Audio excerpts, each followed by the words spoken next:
আসসালামু আলাইকুম রহমতুল্লাহ বারকাতুহু। ফাইজা রান্নাঘরে আপনাদেরকে স্বাগতম। আজকে ফাইজা রান্নাঘরে আমি একটা চিংড়ি মাছের ভর্তার রেসিপি নিয়ে আসছি। সেটা কোনো জেলার না, কোনো ডিস্ট্রিক্টের না, এটা আমার মতো করে আমি করছি।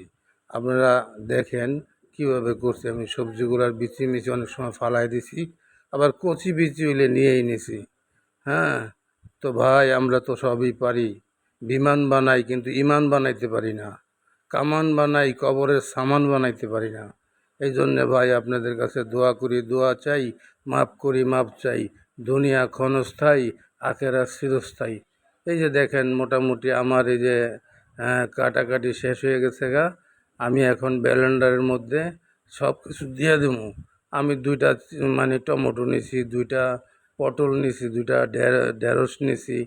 হ্যাঁ, বলে আর আগেই কুচি কইরা আমি রাইখা দিছি, পেঁয়াজ রাইখা দিছি, রসুন রাইখা দিছি।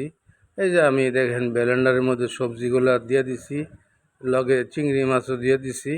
হ্যাঁ, এখন এই চিংড়ি মাছ সহ আমি এইগুলা ব্লেন্ডার করে ফেলামো। হ্যাঁ, এই জন্যে ভাই আপনাদের কাছে দোয়া করি, দোয়া চাই, মাপ করি, মাপ চাই।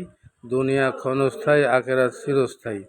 হ্যাঁ, এই যে আমার দেখেন কি সুন্দর ব্লেন্ডার হয়ে গেছে। আমি ঢাইলা দিলাম, এখানে অর্ধেক সবজি অর্ধেক চিংড়ি মাছ। এই যে আমি প্যানের মধ্যে তেল দিয়ে দিছি, তেল মোটামুটি গরম হয়ে গেছে। আমি পেঁয়াজ রসুন একসাথে দিয়ে দিছি।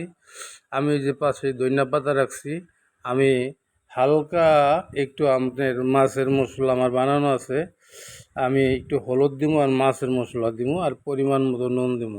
এই যে একটু হলুদ দিছি আর পরিমাণ মতো নুন দিছি, আর এই যে আপনার মাছের একটু হালকা মশলা দিছি। এখন পানিটা শুকাই গেলে আমি নামাই ফেলাম। এই জন্য ভাই ফাইজা রান্নাঘরের সাথে থাকেন। এই যে ধনিয়া পাতা দিয়ে দিছি। ফাইজা রান্নাঘরের সাথে থাকেন, চ্যানেলটা সাবস্ক্রাইব করেন, লাইক দিন, শেয়ার করেন। হ্যাঁ, আসসালামু আলাইকুম রহমতুল্লাহ।